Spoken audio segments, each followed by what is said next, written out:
Hello বন্ধুরা, আজকে একটা ছোট মিনি ব্লগ নিয়ে এসেছি। কারণ আজকে সকাল থেকে কিছুই ভিডিও বানানো হয়নি। আজকে হলো বৃহস্পতিবার আর এখন বাজে 9:30।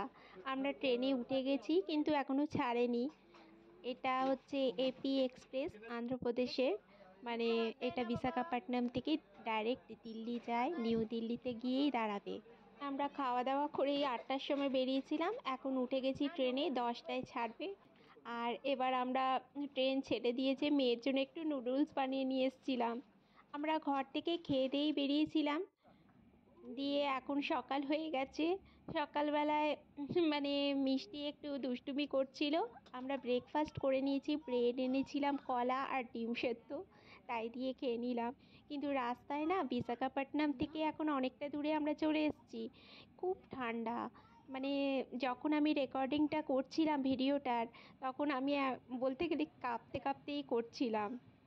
আর এখানে একটা ছোট্ট দুষ্টু বাচ্চা দুষ্টুমি করছে। ট্রেনে বসে বসে আমরা একদম বোরিং হয়ে যাচ্ছিলাম, শুধু এটা উঠছে ওটা উঠছে, এটা ওটা খেয়ে মানে পেটটা ভরেও যাচ্ছে।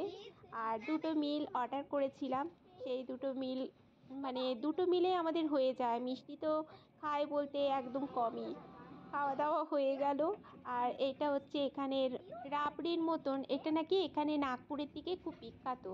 আর একটা মিষ্টির জন্য মিল্কশেক নিয়েছি, খেয়ে দেখলাম প্রচণ্ড মিষ্টি, মানে এই দইয়ের মতন যে জিনিসটা, রাবড়ির মতন।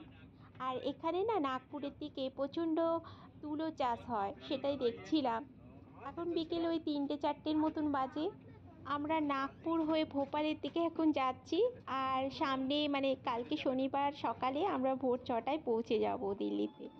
চলুন তাহলে আজকের ভিডিওটা এখানেই শেষ করছি, সবাই ভালো থাকবেন।